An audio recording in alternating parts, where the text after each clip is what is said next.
6ാം ക്ലാസ്സിൽ പഠിക്കുന്ന ഒരു ചെറിയ മകനോട് ഉമ്മ പറഞ്ഞു കൊടുക്കുകയാ, പണമുണ്ടെങ്കിലേ ജീവിക്കാൻ പറ്റൂ. ഈ ദുനിയാവിൽ ജീവിക്കണമെങ്കിൽ പണം വേണമടാ, പണമില്ലാതെ ജീവിക്കാൻ പറ്റൂല. 25 വയസ്സുകാരനോടല്ല, 6ാം ക്ലാസ്സിലും 5ാം ക്ലാസ്സിലും പഠിക്കുന്ന മകനോടും മകളോട് ഒരു ഉമ്മ പറഞ്ഞു കൊടുക്കുന്നു, പണമുണ്ടെങ്കിലേ ജീവിക്കാൻ പറ്റൂ.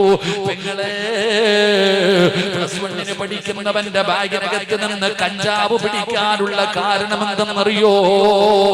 നീയല്ലേ അവന്റെ ജീവിതം തുലച്ചത്, നീയല്ലേ പറഞ്ഞു കൊടുത്തത് പണമുണ്ടെങ്കിലേ ജീവിക്കാൻ പറ്റൂ.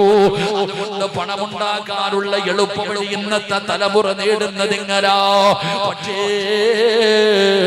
ഇന്നത്തെ കുട്ടികളുടെ അവസ്ഥ എന്തെന്നറിയോ? ചോദിക്കുന്നത് വാങ്ങിക്കൊടുക്കണമല്ലോ. അത് മൊബൈലാകട്ടെ, പഠിച്ചവനെ ബൈക്കാകട്ടെ, കമ്പ്യൂട്ടർ ആകട്ടെ, മക്കള് ചോദിച്ചാ വാങ്ങിച്ചു കൊടുത്തില്ലെങ്കിൽ തൂങ്ങുന്ന കാലമാ. എന്റെ പ്രിയപ്പെട്ടവരെ, ഉപ്പയും ഉമ്മയും എന്ന് മക്കളെ ഉപദേശിക്കാറില്ല.